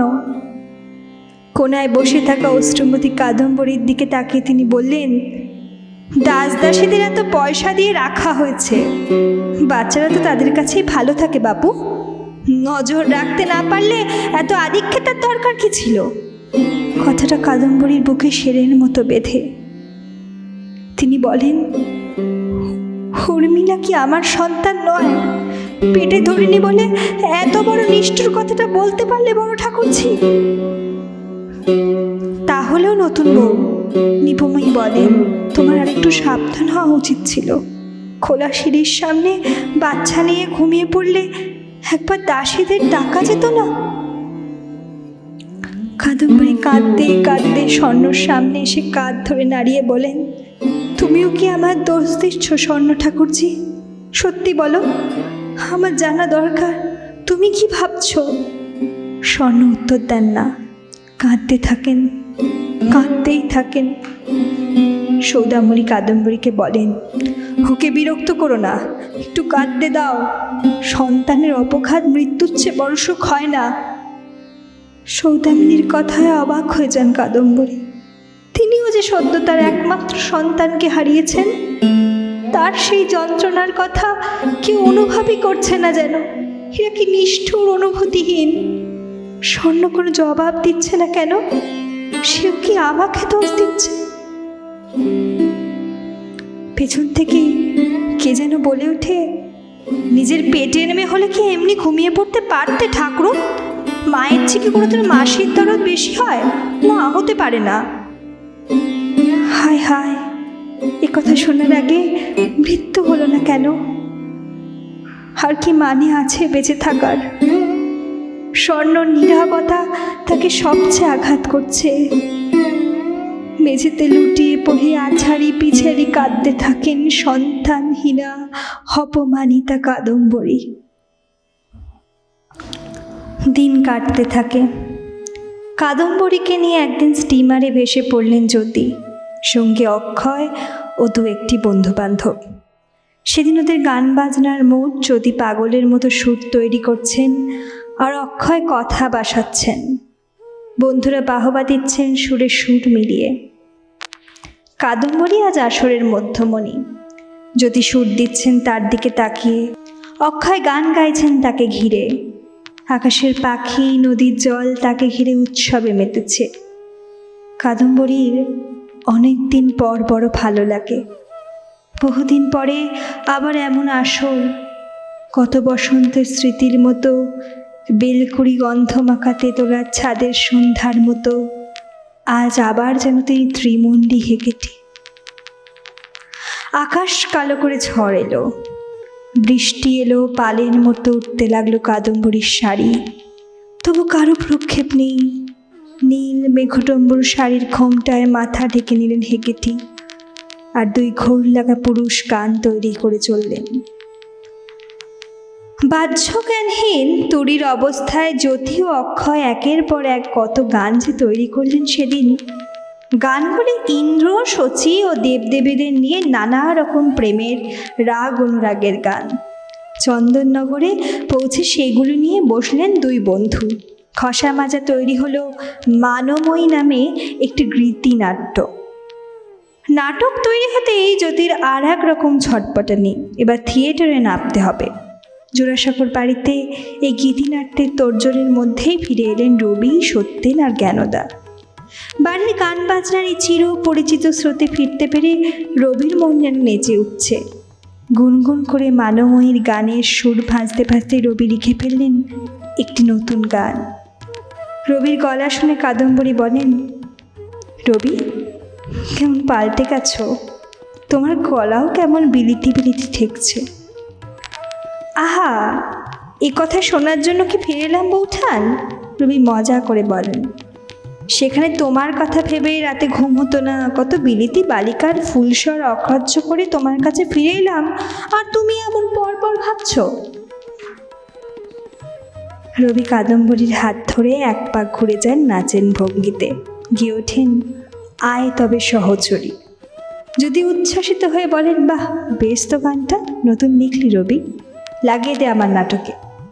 এবার স্বর্ণকুমারীও বলেন, না রবি, তোর গলা একটু পাল্টেছে ঠিকই, নতুন বৌঠান ভুল কিছু বলেননি, কেমন যেন বিদেশি বিদেশি লাগছে, ভালোই লাগছে। অক্ষয় বললেন, বিলিতি সুরের প্রভাবে গলা একটু পাল্টেছে ঠিক, তার ওপর ওর এখন বয়স সন্ধি পেরোনো কণ্ঠ, রবির গলায় আইরিশ মেলোডির ছোঁয়া লেগেছে। জ্ঞানদা অন্য কথা বলেন, প্রথমে নিজেদের মধ্যেই মানময়ীর অভিনয় হোক না। ঘরে বসেই ঠিক হলো জ্যোতি করবেন ইন্দ্রের পাঠ, রবি মদন, আর শচী সাজবেন কে? কাদম্বরী পরম উৎসাহে জানতে চায়। বহুদিন বিদেশে থেকে জ্ঞানদার মন থেকে নতুন বইয়ের উপর অসন্তোষ কিছুটা কমেছে। মেয়েটা কেমন শীর্ণ হয়ে গেছে, চোখের তলায় জমে আছে বর্ষার মেঘ। তুমিই তো শচী সাজতে পারো নতুন বউ, জ্ঞানদা বললেন। সাজলে গুজলে নতুনের সঙ্গে তোমায় বেশ মানাবে। এমনিতে বুঝি মানায় না? অভিমানিনী কাদম্বরী রবির কাছে জানলায় গিয়ে দাঁড়ায়। রবি তার হাতে হাত রাখে, কানে ফিস ফিস করে উচ্চারণ করে নিজের লেখা একটি কবিতা। হয়তো জানো না দেবী, অদৃশ্য বাঁধন দিয়া নিয়মিত পথে এক বিরাইছ মোর হিয়া, গেছি দূরে গেছি কাছে সেই আকর্ষণ আছে, পথভ্রষ্ট হই না কো তাহারই অটল বলে। বৈশাখে বাড়ির আঙিনায় মহা ধুমধাম করে মানময়ীর অভিনয় হলো। কাদম্বরী সর্বস্ব পণ করে অভিনয় করলেন। মানময়ী শশীর চোখের জলে মিশিয়ে দিলেন নিজের চেপে রাখা অশ্রু জলরাশি। রবির প্রেরণা কাদম্বরী, কাদম্বরী জ্যোতির জন্য উতলা, জ্যোতি বিনোদিনীর জন্য। কাদম্বরী ভাবছেন, জ্যোতি কার্তিকদের মহান ধূপকার মতো আগুনে ঝাঁপ দিচ্ছেন। কি করে তাকে সরিয়ে আনবেন ওই নদীর অগ্নিশিখা থেকে? কি করে বাঁচাবেন নিজেকে? কলকাতায় ফিরে আবার গান বাজনার পাশাপাশি জ্যোতি বিনোদিনীর কাছে যাওয়া শুরু করেছেন। কাদম্বরী কিছুতেই কান্নাকাটি করেও নিজেকে সামলাতে পারছেন না। একদিন ডাক পাঠালেন বইমালিনীকে। অধীর কাদম্বরী কাজের কথায় আসেন, চল মালিনী, একদিন নাটক দেখতে চাই। বিনোদিনী নাকি গিরিশ ঘোষের একটি নতুন থিয়েটার করছে। দেখবে বৌঠান? মালিনী সতর্ক হয়, দেখো আবার ধরা পড়ে যাব না তো। এখন আমার বাড়িতে মেজ বৌঠান আছেন, সব দিকে তার নজর, পড়লে পড়ব। কাদম্বরী মরিয়া, তুই টিকিট কাটার ব্যবস্থা কর, সেবারের মতো আমি, তুই আর রূপা। কিন্তু সেদিন তাকে স্তম্ভিত করে দিল বিনোদিনী। মঞ্চে তার অনায়াস চলাফেরা যেন সাম্রাজ্ঞীর মতো। রূপের মাজা ঘষা মহিমায়, কণ্ঠের নিয়ন্ত্রিত স্বরক্ষেপণে, গিরিশের পরিমার্জনায় ও দর্শকদের ঘন ঘন করতালিতে তার জ্যোতির্ময় উপস্থিতি। জোড়াসাঁকোয় ফিরে কাদম্বরীর রূপোর কৌটোয় বহুদূরের জমানো আফিমের গুলি বার করে অনেকগুলি খেয়ে নিলেন। রবি রাতের দিকে কি একটা নতুন গান শোনাবেন বলে ঘরে ঢুকে দেখলেন ছিন্ন লতার মতো মেঝেতে গড়াগড়ি খাচ্ছেন নতুন বৌঠান। ঠোঁটের দুপাশে গ্যাছলা। পরের 3 দিন ঠাকুরবাড়ির সব কাজ শিখিয়ে তুলে সারিয়ে তোলা হলো কাদম্বরীকে। এই ভয়ঙ্কর আঘাত রবিকে এলোমেলো করে দিল। বিপন্ন বিষণ্ণ নতুন বৌঠানকে খাদের কিনারায় ফেলে রেখে রবি কিছুতেই বিলেত চলে যেতে পারলেন না। বিপর্যয় সামলাতে জ্যোতি কাদম্বরীকে নিয়ে গেলেন পশ্চিমের পাহাড়ে। নতুন বৌঠানের ছেড়ে যাওয়া তেতলার ফাঁকা ঘরে বসে রবি তখন কবিতায় খাতায় বেদনা মন্থন করে লিখেছিলেন, তারকার আত্মহত্যা জ্যোতির্ময় তীর হতে।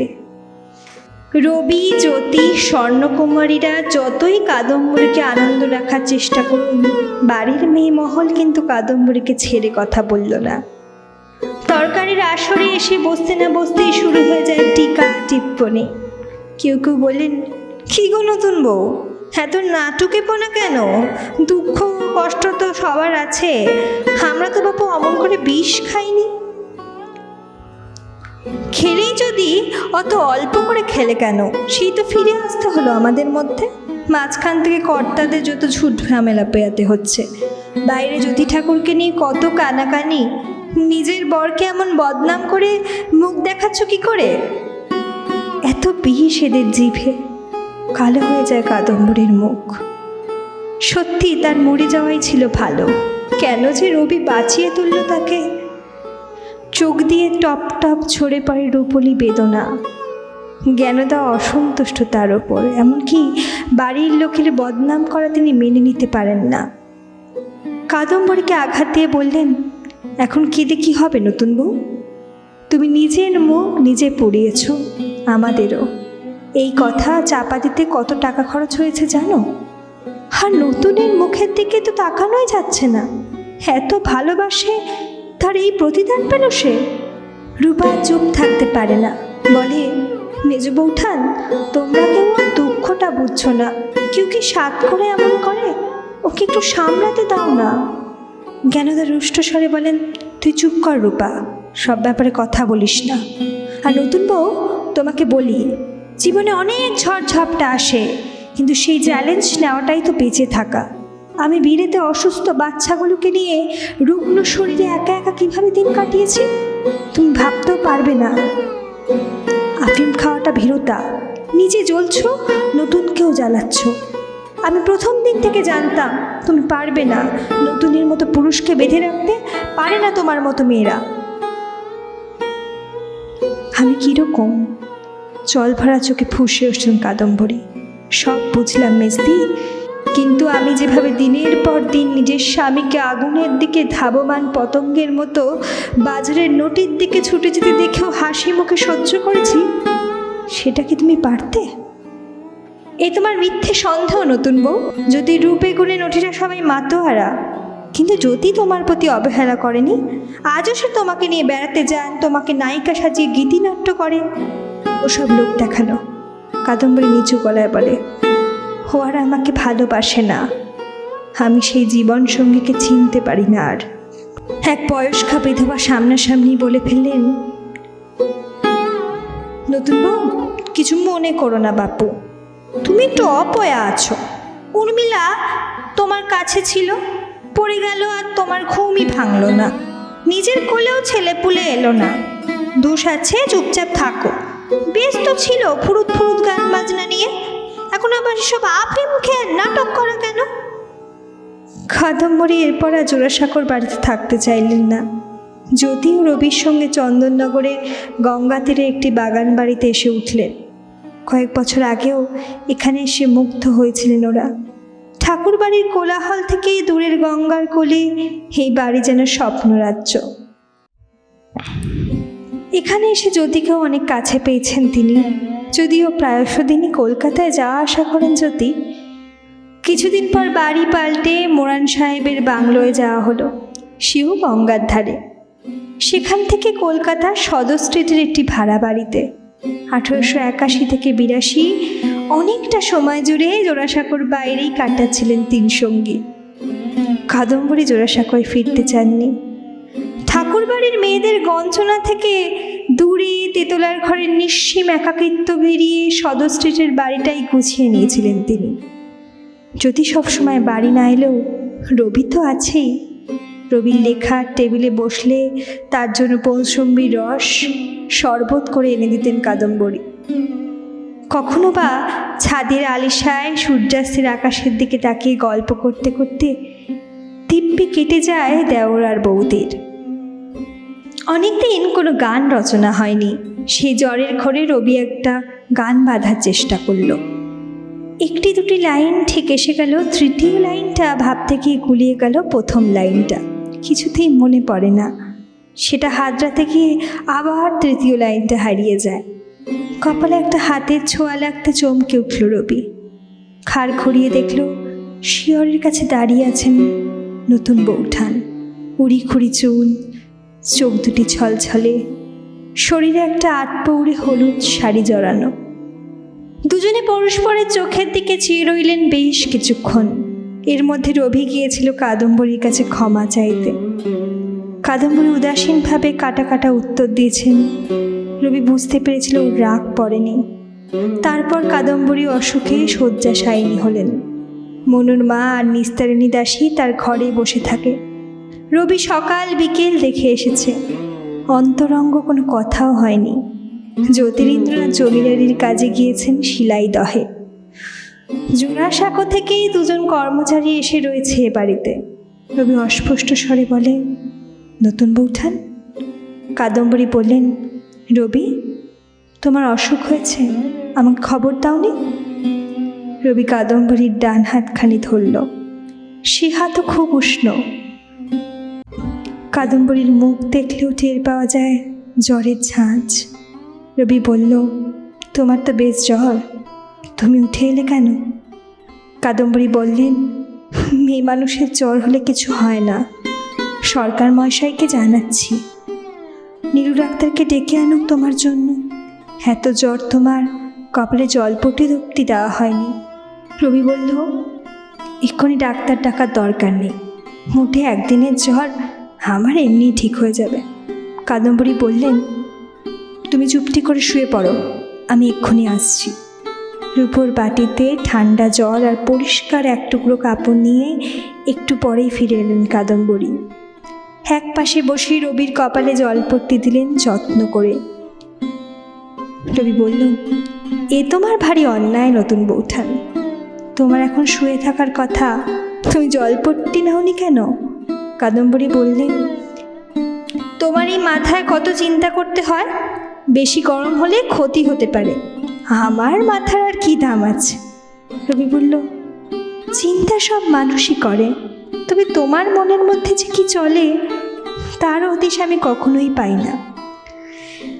কাদম্বরী হেসে বললেন, হদিশ করার সময় কোথায় তোমার?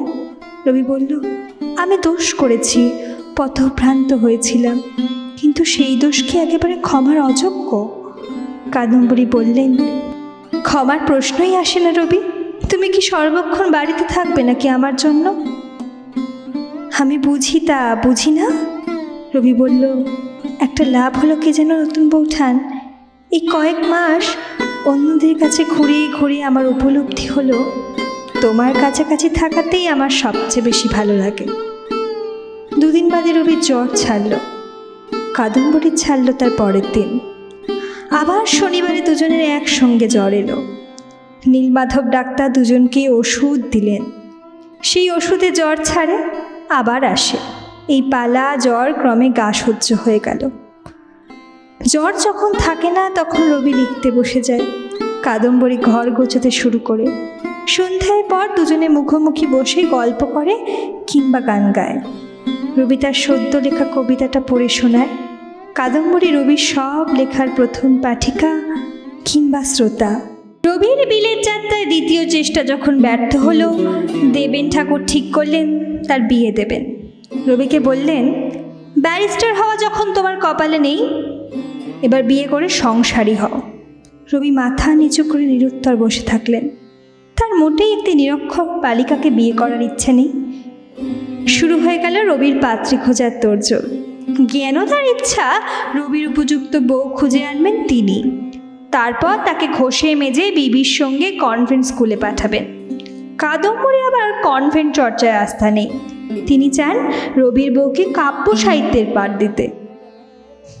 জ্যোতি, রবি আর জ্ঞানদা, কাদম্বরী সবাই দল বেঁধে জ্যৈষ্ঠ মাসের ভ্যাদভ্যাদে গরমে যশোর রওনা দিলেন।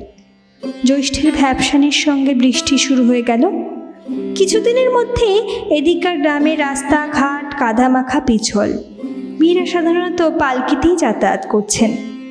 কাছাকাছির মধ্যে হলে রবি, জ্যোতি পাড়ার অন্য পুরুষের সঙ্গে পায়ে হাঁটেন। ঠাকুর বাড়ির লোকেদের এমন রাস্তায় চলাফেরা করার অভ্যেস নেই বলেই প্রতিপদে পড়ে যাবার আশঙ্কা। সেই আশঙ্কা একদিন সত্যিই হলো। দক্ষিণ দিহি গায়ের এক পাত্রী দেখার অভিযানে পেছন রাস্তায় হাঁটতে গিয়ে কাঁধায় আছড়ে পড়ে গেলেন স্বয়ং পাত্র। লখনৌ চিকনের বাহারি আজকান, ঢাকাই চাদরে সুসজ্জিত রবির সারা গা কাদায় মাখামাখি। নতুন বৌঠানের সহস্তে নকশা করা কার্পেটে জুতো জোড়া আর খুঁজেই পাওয়া গেল না। আর কি আশ্চর্য, রবির এই হলো দুর্বিকাকে কি একটা মেয়ে যেন আশপাশ থেকে হেসে উঠল। বিব্রত রবির মনে হলো কোথা হইতে এক সুমিষ্ট উচ্চ কণ্ঠ তরল হাস্যলহরী উচ্ছ্বসিত হইয়া নিকটবর্তী অসত্য গাছের পাখিগুলিকে সচকিত করিয়া দিল। কাদম্বরী হাসতে হাসতে বলেন, শোনো রবি, তোমার সেই গল্পে পাত্রের কাদায় পড়ে যাওয়ার কথাটা লিখতে ভুলো না যেন। আর তাই দেখে পাত্রের খিলখিল করে হেসে ওঠার কথাটাও বাদ দিস না যেন, জ্যোতি যোগ করেন। কিছুদিনের মধ্যেই জোড়াসাঁকো থেকে খবর এলো রবির বিয়ের সব ব্যবস্থা পাকা। কার্তিক মাসের শেষের দিকে মৃণালিনীর সঙ্গে বিয়ে হবে। রবি, জ্যোতি, কাদম্বরী রেলপথে কলকাতায় ফিরে এলেন। বিয়ে করতেই হবে, অথচ বিয়ে নিয়ে রবির দুশ্চিন্তা কবে না।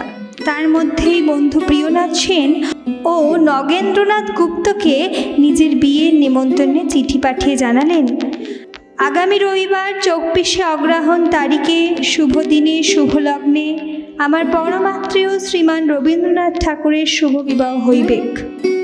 আপনি তদুপলক্ষে বৈকালে উক্ত দিবসে 6 নং জোড়াসাঁকো দেবেন্দ্রনাথ ঠাকুরের ভবনে উপস্থিত থাকিয়া বিবাহটি সন্দর্শন করিয়া আমাকে এবং আত্মীয়বর্গকে বাধিত করিবেন। ইতি হনুগত শ্রী রবীন্দ্রনাথ ঠাকুর। রবির বিয়ে হলো খুব সাধারণভাবে। রবি এঘর থেকে একটু হেঁটে ও ঘরে গেলেন বিয়ে করতে। নিজের বাড়ির পশ্চিমের বারান্দা ঘুরে অন্দর এলেন। ঠাকুর বাড়ির নিয়ম মতো কনেপক্ষকে কলকাতায় এসে বিয়ে দিতে হলো। বিয়ে হলো জোড়াসাঁকোর বাড়িতেই। কোনো ধুমধাম নেই, শুধু 2-1 বন্ধু বান্ধব, বাড়ির লোকেরা আর শ্বশুরবাড়ির কয়েকজন। রবির বিয়ের সাজ বলতে পারিবারিক একটি বেনারসি শাল, যার যখন বিয়ে হয় তিনি গায়ে দেন বরসজ্জার উপকরণ হিসেবে। রবি এসে দাঁড়ালেন পিঁড়ির ওপরে। কালো ডুরে বেনারসি পরা এক আত্মীয়া বরণ করে নিলেন তাকে। কনেকে অন্দর এনে 7 পাকে ঘোরানো হলো। বর করে চললেন বাইরের দালানের সম্প্রদান স্থলে। সম্প্রদানে বাড়ির মেয়ে বউরা যায় না, শুধু ছোটরাই সাক্ষী রইল।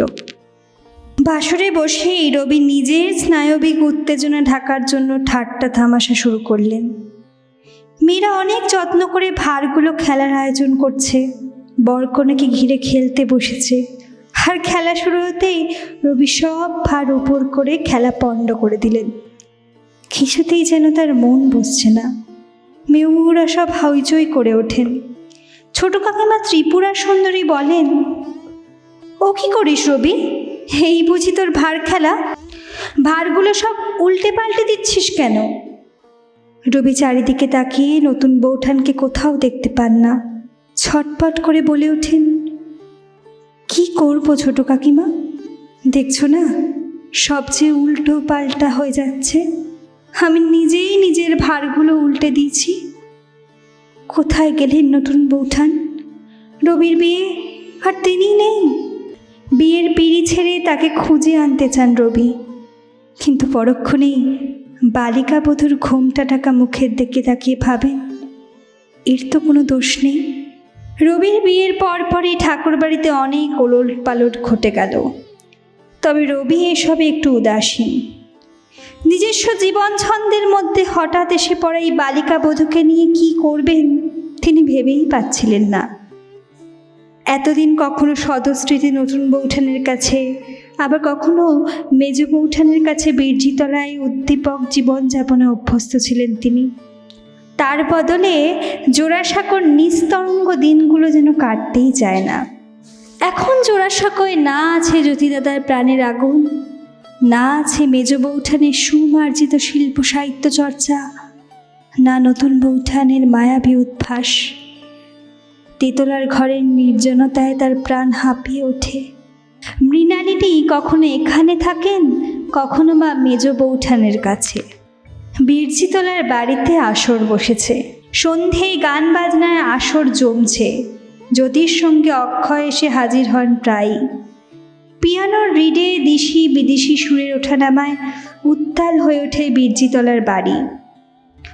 সেসব উত্তেজনার অবসানের পর রাত হলে বালিকাবধূর পাশে শুয়ে রবির মনে পড়ে একাকিনী নতুন বৌঠানের মুখ। কি করছেন তিনি? জ্যোতিদাদা কি বাড়ি ফিরেছেন? না ফেরার সম্ভাবনা খুব বেশি। তিনি এখন আবার বিনোদিনীর কাছে যাতায়াত করছেন। তাহলে একা একা সেই বিরোহিণী কিভাবে রাত কাটাচ্ছেন? রবি উদ্বেগে বিছানায় ছেড়ে উঠে পায়চারি শুরু করেন। বালিকা মৃণালিনী জানতে চায়, আপনার কি হয়েছে? ঘুম আসছে না? মাথা টিপে দেব?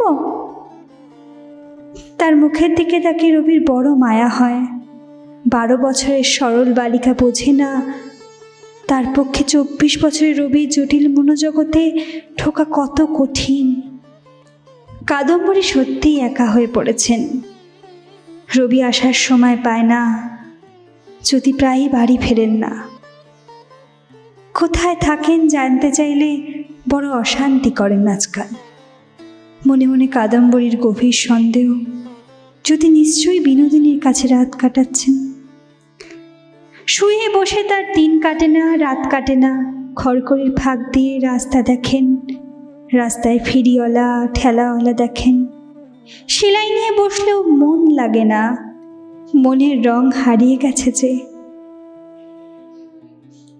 ওদিকে অলক স্তূপুরে বিনোদিনীর কোলে মাথা রেখে জ্যোতি গল্প করেন, জানো বিনোদ, নিলাম থেকে সস্তায় একটা জাহাজের খোল পেয়ে কিনে ফেলেছি। এবার জাহাজ সাজিয়ে গুজিয়ে তোমাকে নিয়ে অনেক দূরে পাড়ি দেব একদিন। কাদম্বরী তখন এঘর ওঘর ছটপট করছেন নিঃসঙ্গ যৌবনের ভারে। তার এই অতুল রূপরাশি আর কোনো পুরুষের মুগ্ধ দৃষ্টির প্রশংসা কুড়ায় না। পোষা হরিণ শিশুর মতো পায়ে পায়ে ঘোরে না কোনো রবি। কাব্যপাঠ করতে করতে মন্ত্রমুগ্ধ হয়ে তার দিকে চেয়ে থাকে না কোনো বিহারীলাল, কোনো অক্ষয় চৌধুরী তার চোখে চোখ রেখে গান গেয়ে ওঠে না। তার আসঙ্গ কামনায় থরথর করে ওঠে না কোনো প্রেমাতুর স্বামী, কোনো শিশু তার স্তন্য সুধার জন্য মুখ বাড়ায় না। কি করবেন তিনি এই ভরা যৌবন নিয়ে? দেউড়িতে ঢং ঢং করে বেলা 3টের ঘণ্টা পড়ে। এই ঘণ্টা বাজানোর প্রথাটি ঠাকুর বাড়ির। এখনো জোড়াসাঁকোর লম্বা বারান্দা জুড়ে মেয়ে বউরা বসবেন দাসীদের কাছে খোপা বাঁধতে। কাদম্বরীর খোপা দাসী সদর স্ট্রিটে এসে তার খোপা বেঁধে দেয় যত্ন করে। সাজগোজ হলে কাদম্বরী রূপাকে বলেন, চল বাড়ি থেকে পালিয়ে যাই, কত কি দেখার আছে পৃথিবীতে। দরজার কাছে কারো পায়ের শব্দে চমকে উঠে কাদম্বরী দেখলেন রবি এসেছে।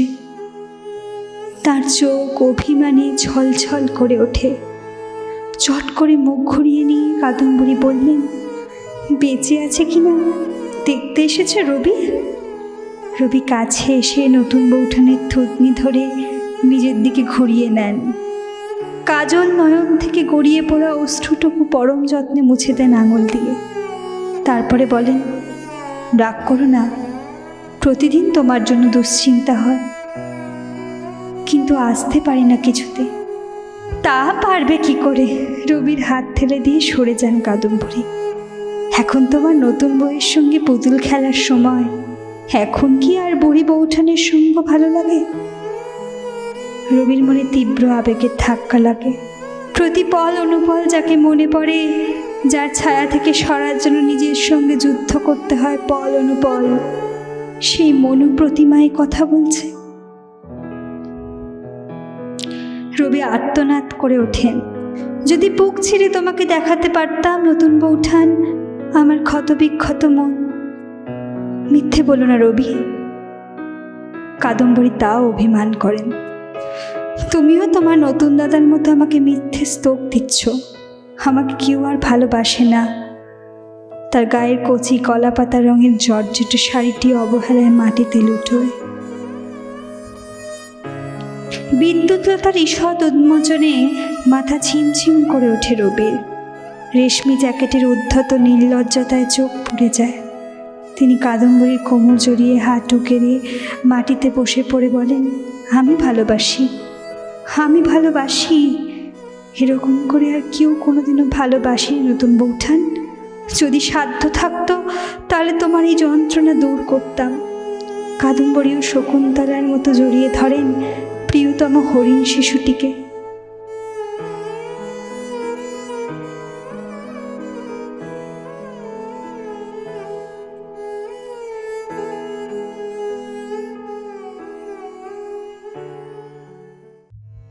জ্যোতি বাড়িতে সময় দিতে পারছে না।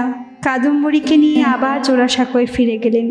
সেখানে অন্তত কিছু লোকজন আছে, তাদের সঙ্গে ঝগড়া বিবাদে হাসি গল্পে দিন কেটে যাবে কাদম্বরীর।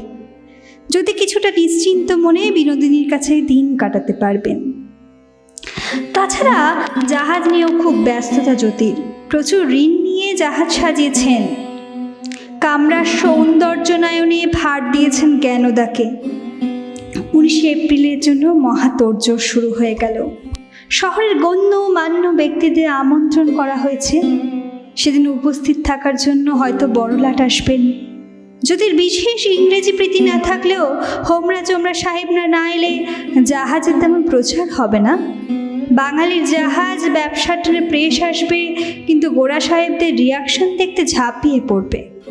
এসব হুলস্থুল তোড়জোড় থেকে অনেক দূরে বসে বর্ষার মেঘের মতো একঢাল খোলা চুল ছড়িয়ে একা একা বসে আছেন কাদম্বরী। জ্যোতির উপর তার তীব্র অভিমান। জাহাজের উদ্বোধনের কোনো কর্মকাণ্ডে স্বামী তাকে জড়াননি। সব ছেড়ে দিয়েছেন মেজ বউঠানের হাতে। যে মেজ বউ এই কাদম্বরীর চক্ষুশূল। বাড়ি আসেন না, কোথায় কোথায় রাত কাটান, সব সহ্য করছি। ভালোবাসা কি এতটাই ক্ষয়ে গেল যে কাজের সঙ্গিনী হওয়ার মর্যাদাটুকুও কেড়ে নিতে হবে? জ্যোতি তাকে বলেছেন একেবারে উদ্বোধনের দিন জাহাজে নিয়ে গিয়ে চমকে দেবেন। সে চমক কে চায়? তিনি তো চেয়েছিলেন সেই কাজে সহযোগী হতে। কেন কেন এই অবহেলা? সেদিনের মধুর রজনী কি আর ফিরে আসবে না? তবু কাদম্বরী প্রস্তুতি নিচ্ছেন। বিশু তাঁতিনীকে ডেকে নতুন একটি কমলারাঙা স্বর্ণচুরি শাড়ি বেছেছেন উদ্বোধনে পরার জন্য। গয়না বেছে বেছে আয়নার সামনে পরে দেখেছেন। সেদিন শুধু জ্যোতিই তাকে চমকে দেবেন তা হয় না, কাদম্বরীও চমকে দেবেন জ্যোতিকে। জীবনের সেরা সাজ সাজবেন তিনি। জ্ঞানদাকে হারিয়ে দেবেন রূপের উজ্জ্বলতায়। যখন জাহাজে ডেকে গিয়ে দাঁড়াবেন, লোকের চোখ তাকেই ঘুরে ফিরে দেখবে। জ্ঞানদা তার চেয়ে অনেক সৌভাগ্যবতী হতে পারেন, কিন্তু রূপে ও সংবেদনায় তার ধারে কাছে আসতে পারবেন না। জানেন কাদম্বরী, ঠাকুরবাড়ির অন্তরে সে কথা চালু আছে। সেই রাগেই হয়তো মেজবউ জ্যোতিকে তার কাছ থেকে কেড়ে নেওয়ার চেষ্টা করছে। জ্যোতির খুব ইচ্ছে ছিল বিনোদিনীকে নিয়ে আসবে অনুষ্ঠানে, কিন্তু বিনোদিনী রাজি না। কাদম্বরী ঘরে বসে ধোপানিকে কাপড় দিচ্ছিলেন। অভ্যেস মতো জ্যোতির জোব্বার পকেটে হাত দিয়ে কাগজপত্র বার করতে গিয়ে তার হাতে উঠে এলো সুগন্ধি একটি খাম।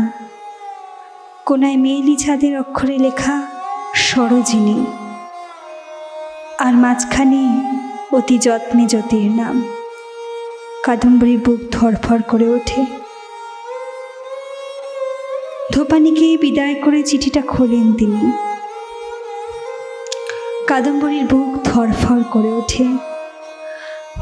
বজ্রাহাতের মতো বসে পড়েন কাদম্বরী।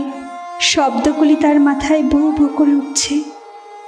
দুপুরের দুষ্টুমি, ক্ষুদ্র বীজ, সন্তানের পিতৃ পরিচয়। চিঠি হাতে নিয়ে অজ্ঞান হয়ে মেঝেতে পড়ে যান তিনি। অনেক পরে রূপা এসে তার জ্ঞান ফেরায়। থমথমে প্রতিমার মতো চিঠি হাতে নিয়ে দুদিন বসে রইলেন কাদম্বরী। জ্যোতি সত্যিই তাকে ঠকিয়ে বিনোদিনীর কাছে যান। জ্যোতির সন্তান এসেছে বিনোদিনীর গর্ভে। তার মানে তার পৌরস নিষ্ফলা নয়, অর্থাৎ কাদম্বরী বন্ধ্যা। সবাই যে তাকে বাজা বলে উপহাস করে সেটাই তবে সত্যি। হতাশায়, গ্লানিতে প্রতি মুহূর্তে তার মরে যেতে ইচ্ছা হচ্ছে, কিন্তু তার আগে জ্যোতির সঙ্গে একবার শেষ দেখা হবে না? উদ্বোধনের দিন পর্যন্ত অপেক্ষা করবেন তিনি, তারপর ভাবা যাবে কি করণীয়। শাড়ি জামা নাড়াচাড়া করেন, চিঠি পড়েন আর অপেক্ষা করতে থাকেন 19-এর বিকেলের জন্য। রূপা বাড়ির মেয়েদের ডাকাডাকি করেন কাদম্বরীর সঙ্গে কথা বলতে। সৌদামিনী, শরৎকুমারীরা 1-2বার সে ঘুরে যান, কিন্তু কাদম্বরীর মৌনতা কেউ ভাঙতে পারে না। একদিকে প্রবল কর্মযজ্ঞ আর অন্যদিকে অনন্ত প্রতীক্ষা। কাদম্বরী ভাবছেন কিভাবে জ্যোতির মুখোমুখি হবেন। কিছু বলবেন নাকি বলবেন না?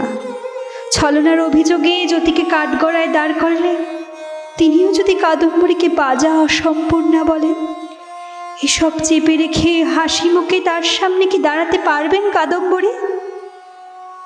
জাহাজে তখন শেষ মুহূর্তের চাপ। পিয়ানোয় বসে রিড নাড়াচাড়া করতে করতে রবি একবার জানতে চান, জ্যোতি দাদা, নতুন বৌঠানকে আনতে যাবে না? যাব বলে পিয়ানোয় বসে পড়েন জ্যোতি। একটু পরে যাব, ভাটার টান কমু। তা তোর বউকে আনছিস না কেন রবি? সে তো আমি জানি না, তার কথা মেজ বৌঠান জানেন। রবি আনমনে উত্তর দিলেন।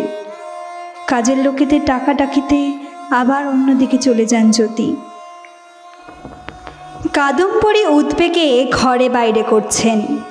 বিশু তাতিনীর কাছ থেকে আফিম চেয়ে রেখেছেন। ইচ্ছামুক্তি এখন তার হাতের মুঠোয়। একটা সুন্দর হাতির দাঁতের কৌটোয় তুলে রেখেছেন আফিমটা, কিন্তু তার আগে শেষ দেখতে চান তিনি। 19 এপ্রিল বিকেলের আগেই কমলা রঙের স্বর্ণচুরিতে উদ্ভাসিত হয়ে উঠেছেন হেকিটি ঠাকুরুন। এবার সবার মাথা ঘোরানোর পালা। শেষ বাজিটা তাকে জিততেই হবে। ডাকিনী যোগিনীর হাত থেকে জ্যোতিকে ফিরিয়ে আনতে হবে নিজের হৃদয়ে। বাজা তো কি হয়েছে, নারীত্বের আকর্ষণ তো শেষ হয়ে যায়নি। কিন্তু জ্যোতি কিছুতেই সময় পাচ্ছেন না জাহাজ ছেড়ে বেরোতে। চিরকালের মতোই শেষে রবিকে বললেন কাদম্বরীকে নিয়ে আসতে। রবি জানেন কাদম্বরী অগ্নিগর্ভ হয়ে আছেন, তিনি সাহস পান না। বলেন, না জ্যোতি দাদা, আজ তোমাকেই যেতে হবে, আজ আমি তাকে সামলাতে পারবো না। কিন্তু জ্যোতি বেরোতে গেলে জ্ঞানদা পিছু ডাকেন, অথবা ক্যাপ্টেন, অথবা কোনো অতিথি আগে ভাগেই পৌঁছে গেছেন বলে থেমে যেতে হয়। কাদম্বরী অপেক্ষা করেন। বিকেল পেরিয়ে সন্ধে হয়, সন্ধে পেরিয়ে রাত। ছাদ থেকে কে যেন বলে ওঠে, কইল নতুন বউ, তোর বর নিতে এলো না? এক এক করে সব গয়না খুলে ফেললেন কাদম্বরী। শাড়ি খুলে মেঝেতে ফেলে দিলেন। সাটিনের পেটিকোট আর রেশমি জ্যাকেট পরে শুয়ে পড়লেন বিছানায়। কারা যেন জানলা দিয়ে দেখে যাচ্ছে, কি সব বলছে। ঘোরের মধ্যে কাদম্বরী শুনতে পান, জাহাজের নাম রেখেছে সরোজিনী।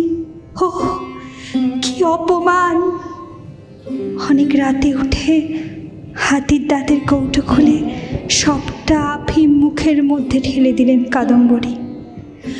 তারপর জল খেয়ে মাতালের মতো টলতে টলতে শুয়ে পড়লেন মেঝেতে। সকালে তাকে মৃতপ্রায় অবস্থায় আবিষ্কার করার পরে শুরু হলো জমে মানুষের টানাটানি। যন্ত্রণায় ছটফট করছেন কাদম্বরী।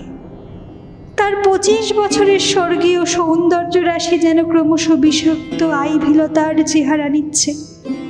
রবি টানা দুদিন তার শয্যার পাশে বসে রইলেন অপরাধী হৃদয়ে। জ্যোতির অবস্থা উদ্ভ্রান্তের মতো। সত্যি সত্যি কাদম্বরী যে এমন কাণ্ড ঘটিয়ে ফেলবে এটা তার ভাবা উচিত ছিল। সেরেস্তার কাজ বন্ধ। দুই বিখ্যাত ডাক্তার নীলমাধব হালদার সতীশচন্দ্র মুখোপাধ্যায়কে বাড়িতে রেখে চিকিৎসা করেও কিছু করা গেল না। 21শে এপ্রিল ভোরে কাদম্বরী মারা গেলেন। তার শেষ যাত্রায় সঙ্গ নিলেন রবি, সোমেন্দ্র, দীপেন্দ্র, অরুণেন্দ্র। সারাটা পথ রবি একটিও কথা বললেন না, ফিরে এসেও না। 24 বছরের জীবনে মৃত্যুকে এত কাছাকাছি আগে কখনো দেখেননি তিনি। তার সবচেয়ে আপন মানুষটি অভিমান করে চলে গেলেন। কত কি স্বাদ অপূর্ণ রয়ে গেল, কত কথা অকথিত রইল। আর একটু মনোযোগ দিলে এই বিপত্তি ঘটত না। জ্যোতিদাতা দূরে সরে গিয়েছিলেন বলে রবিরও উচিত ছিল আরো কাছাকাছি এগিয়ে আসা। এই অফসোস কখনো যাবে না। মহর্ষির নির্দেশে পুড়িয়ে ফেলা হলো কাদম্বরীর শেষ চিরকুট, বিনোদিনীর চিঠিপত্র, এমনকি মৃতার হাতের লেখাও। কিন্তু রবি হৃদয় থেকে তাকে উপড়ে ফেলতে পারলেন না কেউই। কাদম্বরীর প্রথমবারে আত্মহননের চেষ্টার পরে তারকার আত্মহত্যায় রবি লিখেছিলেন, যদি কেহ শুধাইত আমি জানি কি যে সে কহিত, যতদিন বেঁচে ছিল আমি জানি কি তারে দহিত। এখন আবার ঘোরের মধ্যে একটার পর একটা কবিতায় নতুন বৌঠানের সঙ্গে কথোপকথন শুরু করলেন রবি।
একলা ঘরে লেখার টেবিলে বসেন রবি।